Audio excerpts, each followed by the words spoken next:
just take everything sort of with a pinch of salt. Like, I don't love everything that I watch. And dog owners can often be heard talking to their pets as if they were children.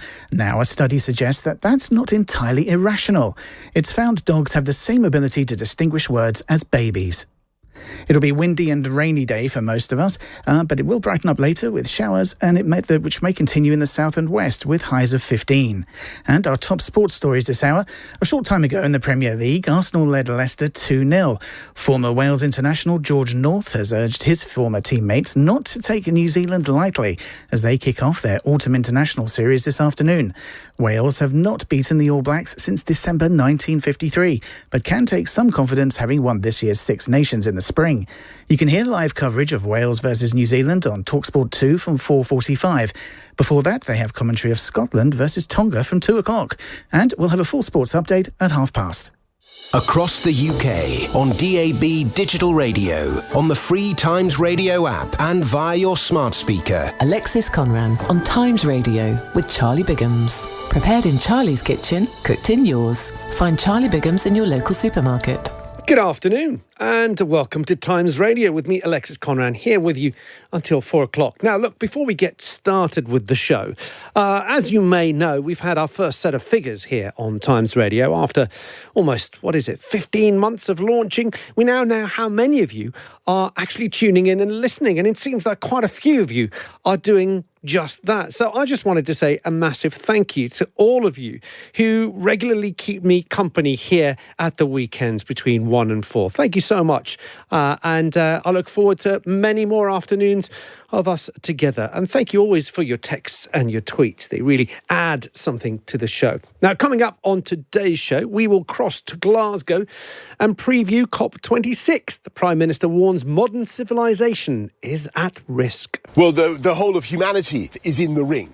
And the foes of humanity are apathy and political indifference and lack of will and people's excessive caution about what they can achieve. Those are the foes that we all collectively face. In a moment, I'll be speaking to a senior associate from the Energy and Climate Change Intelligence Unit. Coming up after that, my political frenemies this week are Conservative MP Tom Tugendhat and Labour MP Neil Coyle. They'll be here to talk about their friendship and comment on the biggest stories of the week. We'll look at the aftermath of the budget, look ahead to COP26. What is the minimum required to call COP a success? I think something that we all need to take a look at. And also, should we start looking to constrain social media companies after the latest Facebook revelations? After 2, and in keeping with all things climate, after the energy crisis, the government has doubled down on nuclear energy with a commitment to build a new major nuclear power station that would be called Sizewell C, and it will be built in Suffolk on the coast, and it will cost about £20 billion. Is nuclear energy really green energy? And is it going to be technology that's going to be relevant in the 15 years that it's going to take to make the nuclear power station operational? Now, yesterday, the government announced that the cost of hormone replacement therapy, that's HRT, will fall following a campaign led by Labour MP Carolyn Harris. She put forward a bill in Parliament to make the menopause treatment free in England. Now, GP Dr. Ellie Cannon is going to join us to discuss more of what can be done and also why it's important to make sure that men are educated on the effects of the menopause. In our sports panel at 2:30, we'll take the very latest news in the football world, the rugby world and cricket.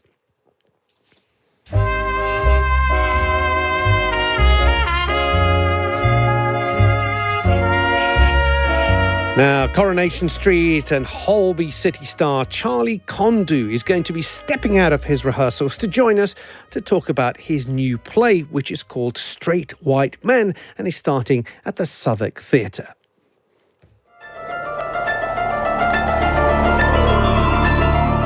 Now, as it's Halloween tomorrow and our fascination of all things gore is turned up to 11, we'll be joined by author and mortician Carla Valentine. Now, she's written a book all about the forensic expertise in Agatha Christie's books. Her book is called Murder Isn't Easy, The Forensics of Christie, and it's absolutely fascinating. Laura Lewington will join us to tell us about her week in tech. And this week, as you would expect, we're focusing on climate change. Now, she talks to us about masks for cows. Yes, you heard that right, cows. But they help capture carbon from their belching. Plus, we also look at some apps that help prevent food waste and gadgets designed to capture carbon from the air. Finally, we have an interesting discussion to have about our culture. Have we become a throwaway society?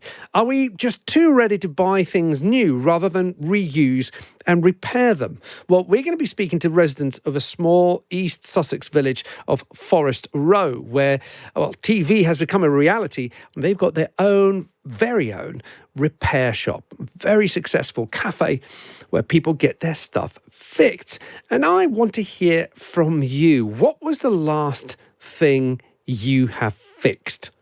What was the last thing you repaired? You were ready to throw it away and thought, hang on a minute, I can fix this. And we can carry on using it. Text 87222, start your message with the word Times. You could tweet us at Times Radio. I can tell you the last thing I fixed was a toaster.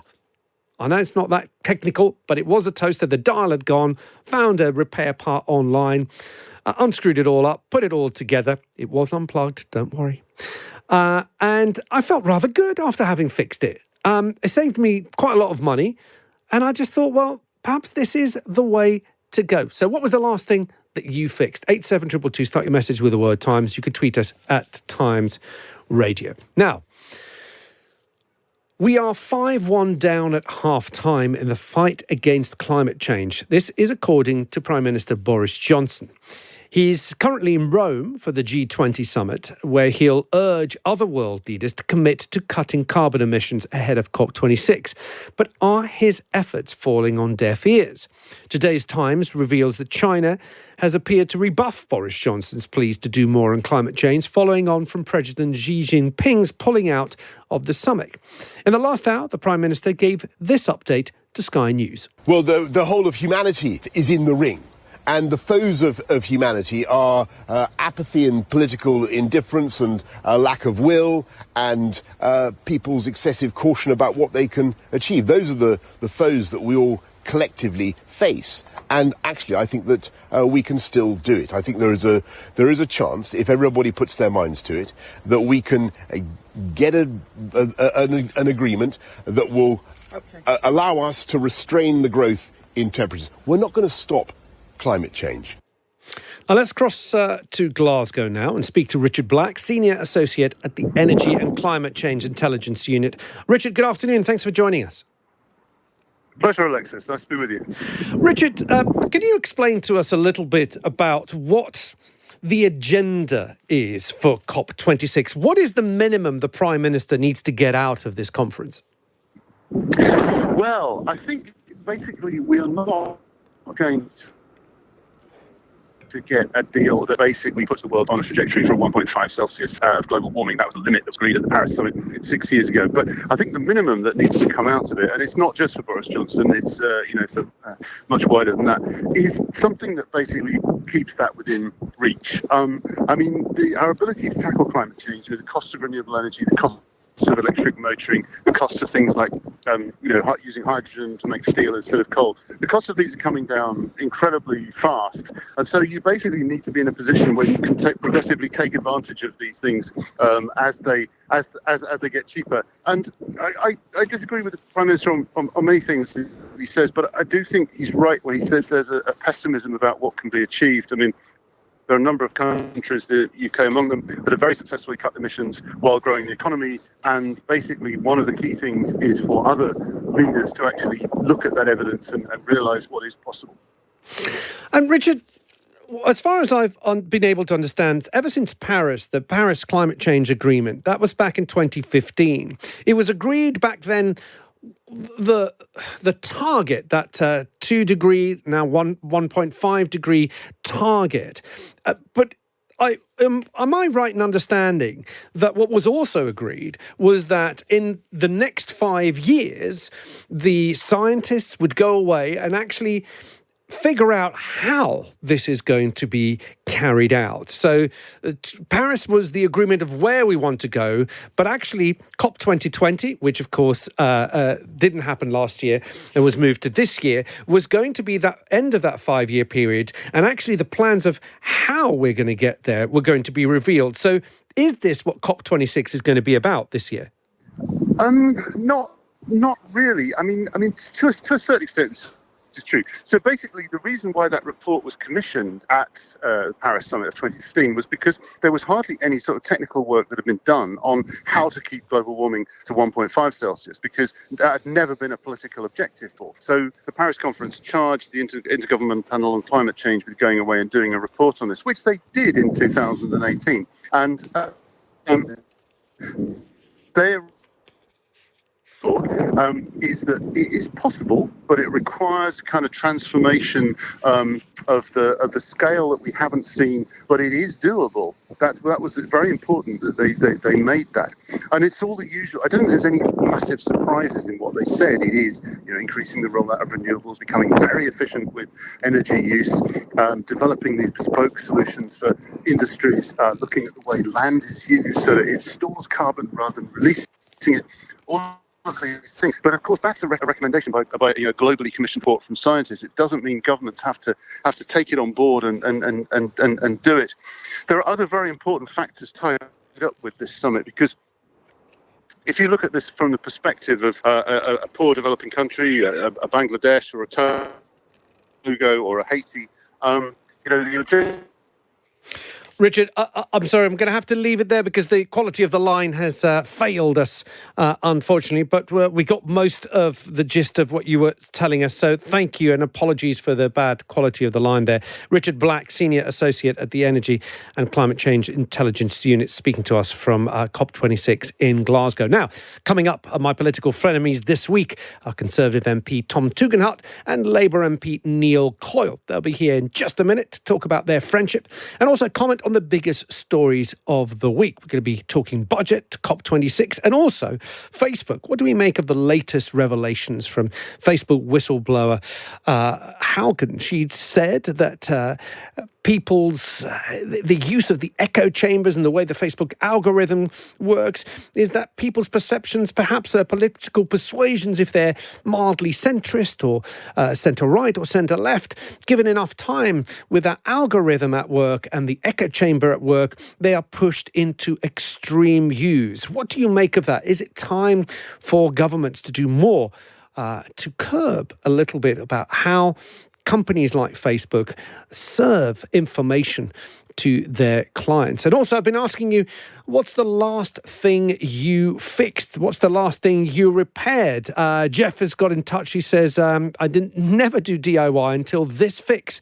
So it was a first for me to do. But following a YouTube video, I replaced the pump in my washing machine and brought the part from Amazon for £45 instead of buying a brand new washing machine. Very pleased with myself. So you should be, Jeff. I mean, that's quite a big one. I was thinking I was going to get sort of minor fixes, but Jeff set the bar quite high, I would say. So let me know, what is the last thing that you repaired? 87222, start your message with the word Times. You can tweet us at Times Radio. It's 18 minutes past 1. You're listening to Alexis Conran on Times Radio in association with Charlie Biggums.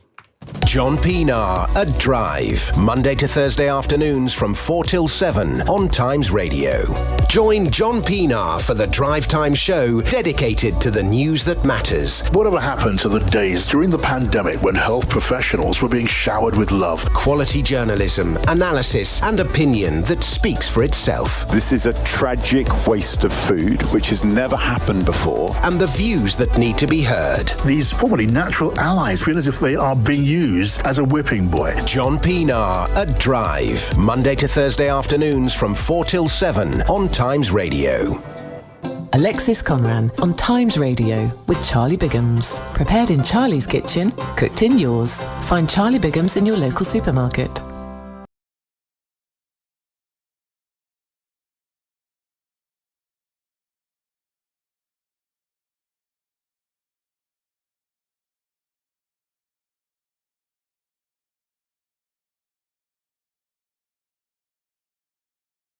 week on the show, we do our bit to show that politics isn't quite as polarised or divided as the headlines might sometimes suggest. And we do that by introducing you to two political frenemies. That's politicians from across the political divide who, well, actually get on with one another and have worked together for the common good. This week, I'm delighted to be joined by Conservative MP Tom Tugendhat, who's chairman as well of the Foreign Affairs Committee since 2017. Tom, welcome back. Thanks very much. It's nice to be with you again. Very nice. You keep bringing us your political frenemies. You're obviously someone who's got quite a few of them, and long may that continue, Tom. So thank you. Well, I've got frenemies on both sides, so they're everywhere. Now, look, they're everywhere. Your political frenemy this week is Labour MP for Bermondsey in Old Southwark, Neil Coyle. Good afternoon, Neil. Hiya, you're right. Very well, thank you. Thank you for joining us both. Now, look, let's start by figuring out how you two got together to become friends. So, Neil, when was the first time you met Tom? 2015. We were both elected in the same election, and it was that there was quite a big intake on our side due to changes, not due to the election results, sadly, but bumping along in the new crowd. Tom was one of the Conservatives I met relatively early on. And do you remember the first time you guys spoke to each other? Did you have to work together? Were you in a committee together? How did the friendship start? Tom set up and chaired the counter-extremism all-party group, which I was involved in, and then when Tom became Foreign Affairs Select Committee chair, I became chair of the counter-extremism group, and that had followed the attack in Borough Market, London Bridge, in my constituency. So, we're definitely on different all-party groups. Tom actually helped set up. I chair the all-party food bank group, and Tom was the only Conservative member for a couple of years, I think. Tom, when do you remember first meeting Neil? Well, I remember meeting him when the Borough Market attack happened, and it was a pretty horrific time. And we'd met before, but we'd met in a sort of, we'd met in that way that you bump into somebody and you kind of know who they are, but you don't really meet them. And we met properly. I think it was just after the Borough Market thing, and we got talking about counterterrorism and things like that. And I'd said that I was planning to set it up, and we did it together. Really, I mean. We got involved in it together, and then as Neil says, when I got elected to chair the Foreign Affairs Committee, he seemed like the absolute obvious person to take it on, and he's done brilliantly. Now, I heard that, many of our political frenemies who join us always talk about how they got together. A lot of them talk about serving in committees together. And of course, pre-pandemic, a lot of them were talking about trips that they had to take together through those committees. Now, Neil, you said you did take a trip, but it was rather closer to home than expected. So I joined the Foreign Affairs Select Committee after the 2019 election, and Tom recently took us on our first trip. My first trip with the Foreign Affairs Select Committee was to Southwark. My own backyard. I literally walked from my home to a church around the corner where we held the committee session on Nigeria, because we have the biggest Nigerian community, sort of Nigerian diaspora here in Southwark. So I didn't need my passport for that one. Well, Neil was both an envoy and a host. He was very gracious about it, I have to say. I'm not, but it was a fantastic thing to do, because the truth is about foreign affairs. It's not about foreigners. It's about us. It's about how do we deal with ourselves and our place in the world. And Neil was absolutely brilliant at getting together a group of people, like a fantastic group of people, who were able to talk to us about the relationship between our country and Nigeria. I would have loved to have seen your face, Neil, when the announcement of the trip was made. Yeah, that was a good one. Where are we going to this time? Now, and do you spend time outside Parliament together? So when you're not working together and doing all the work that you've done with your committees,